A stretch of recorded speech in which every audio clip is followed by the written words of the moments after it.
One day, my good friend, Dan Futterman, somebody who I've known since I was 12 years old, called me up and said he had read about this story of Truman Capote going to Kansas. He thought that would make a good film and that he would give it a go. Danny is an actor who had never attempted to write a screenplay before, and I basically said, good luck. When I read In Cold Blood, and what I just started thinking about was that the most interesting character in this book isn't in the book. And you feel his hand sort of behind the scenes and everything. And you find, as I did some research on it, what you realize is that he did direct events much more than he lets on, or that he let on later. I mean, this book is going to change everything. It's going to change how people see your writing. I felt lucky that I'd hit on not only an interesting situation, but with one of the most fascinating people of the 20th century. I mean, I think. I committed to doing it, and the first thing that needed to be done was to attach an actor to the role and to legitimize the project. And Danny and I talked about it together, and there was only one person who we came up with. And I said, well, I mean, I knew Truman Capote was, but pretty much like everybody knows Truman Capote kind of from his, the later part of his life, is the talk show circuit and from being a kid. And so I just didn't really know what to make of that. And then I read the script and I read some of the biography and that it's based on, and all of a sudden I knew that it was something I needed to do. And found out that Truman Capote was a lot more than those talk shows.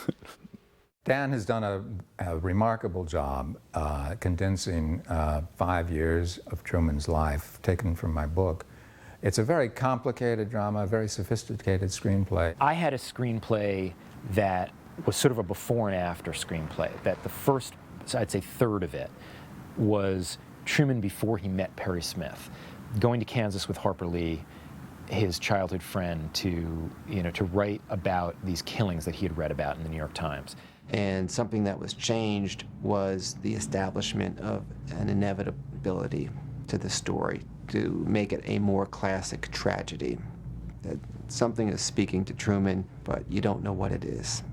His intuition is working, it's bringing him in, it's sucking him in closer and closer and closer, until Perry Smith arrives. And sort of destined to meet up with this guy who's going to force him to sort of face himself. That's a major way in which Bennett influenced the sort of the arc of the screenplay. So scenes like Capote and Harper Lee going into a diner and overhearing conversations and getting information about the murders are replaced by, for example, a scene of Capote going into the funeral parlor and seeing the bodies.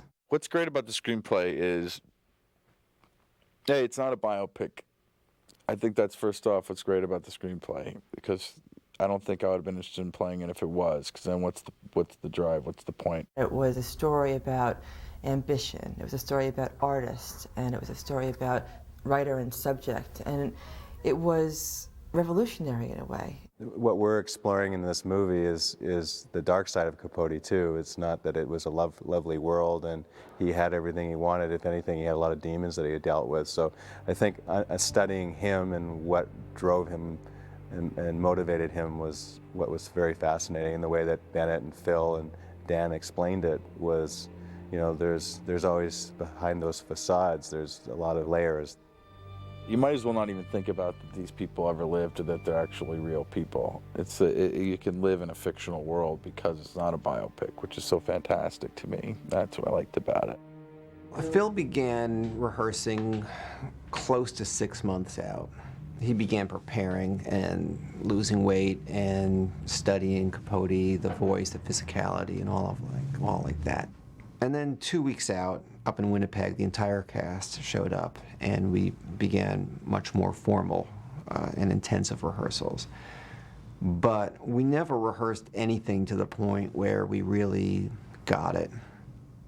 We would get in the room with it, and there would be a sense of close enough.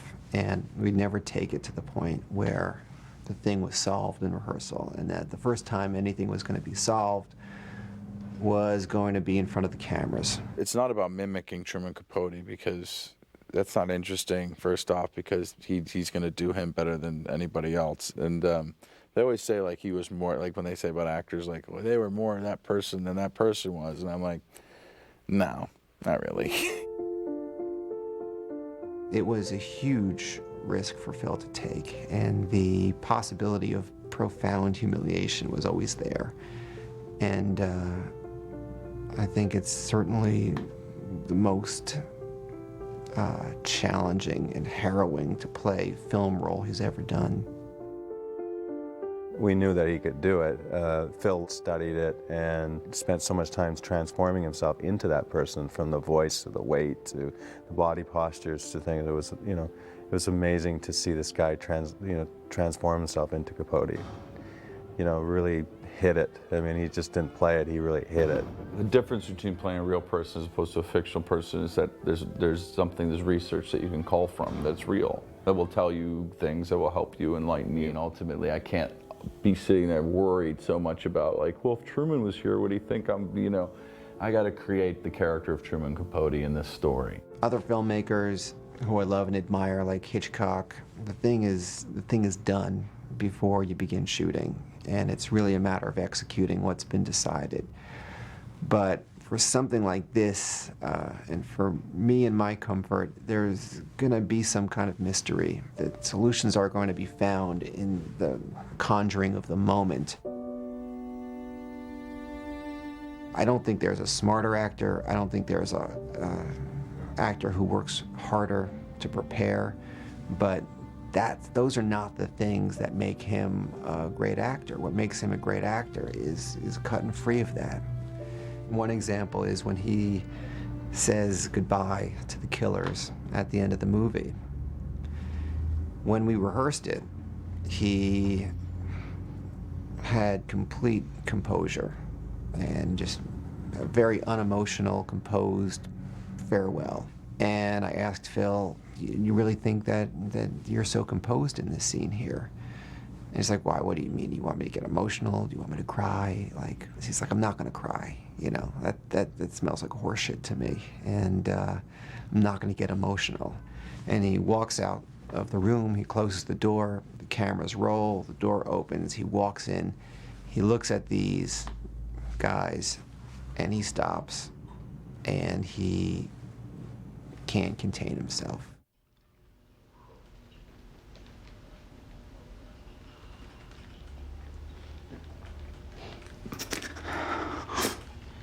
It's all right.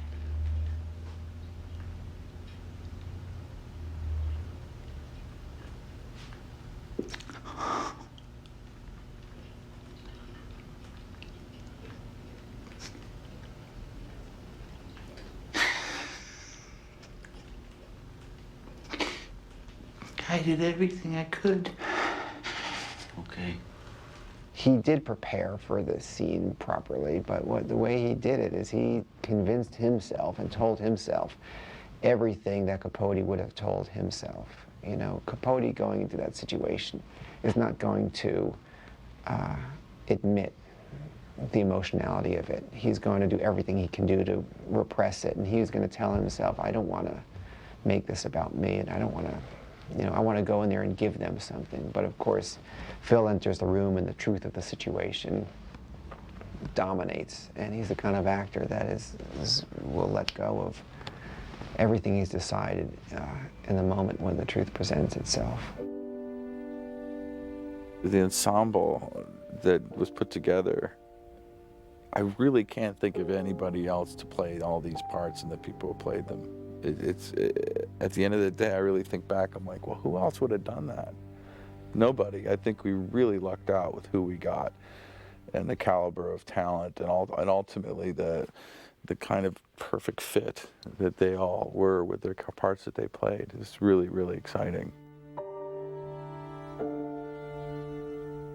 Harper Lee is the moral conscience of the film, and we were looking for an actor who had composure and dignity and a maturity of spirit and a morality and a sober-minded clear-sightedness. And people who have those qualities tend not to go into acting, just as a rule. She had an incredible energy and spirit. Almost in a similar way to her role in the movie, she was very grounding and very calm and lighthearted. Hope you won't mind me saying, but I thought your last book was even better than the first. Thank you. Yeah, I mean, just when you think they've gotten as good as they can get. Thank you very much. Ma'am.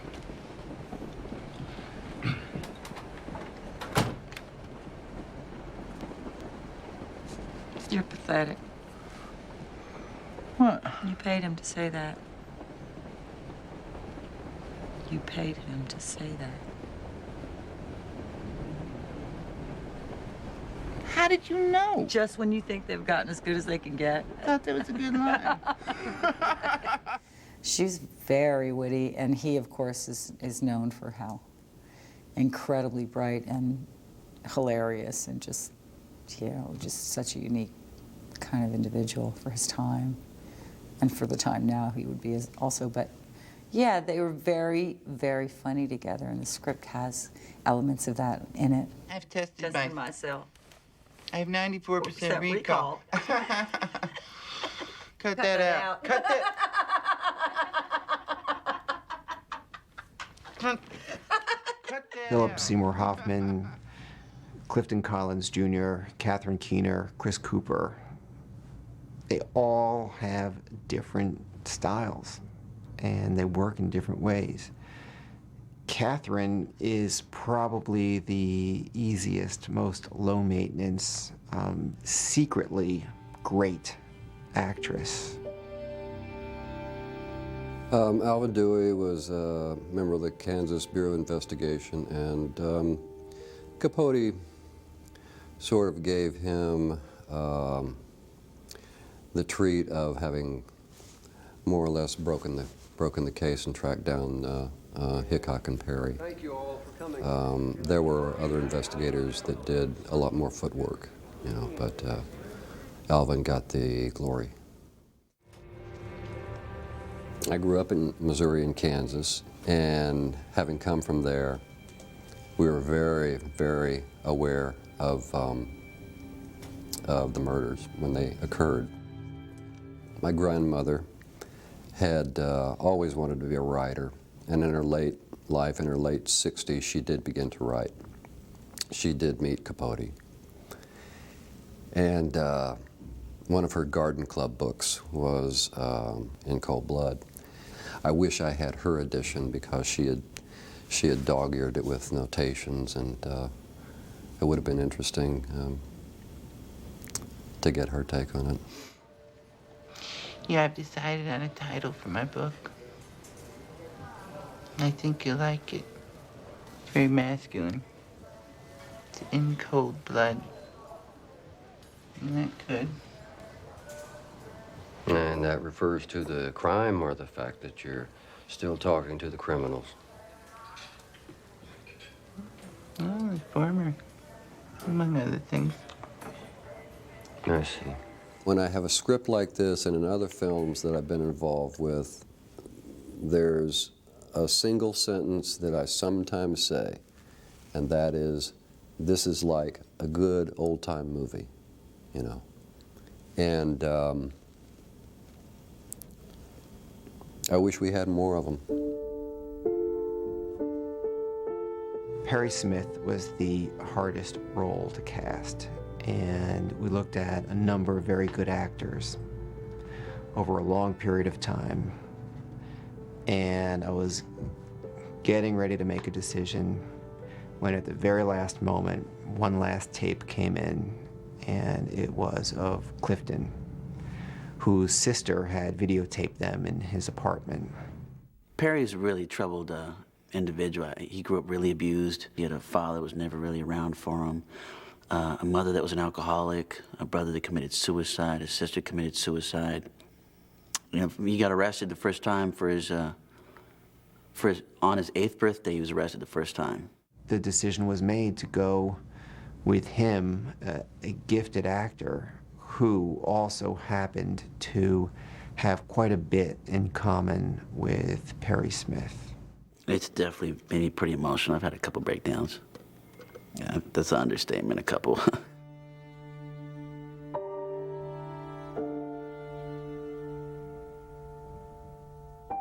Look at a bunch of pictures, you can see so much by just looking at Perry's eyes. You know, those eyes just show like how sad and lonely and how emotionally detached he was. You know, just for not being able to be attached. I think Truman really helped him to be able to deal with what he's actually done. It takes a long time, but ultimately he gets to him. I have something from your sister.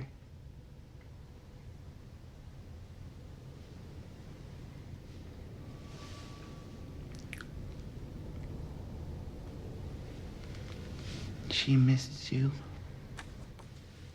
From the earliest age, Truman, what he was after ultimately was praise. He wanted it so badly that he lost a sense of the consequences of what he was doing to get it.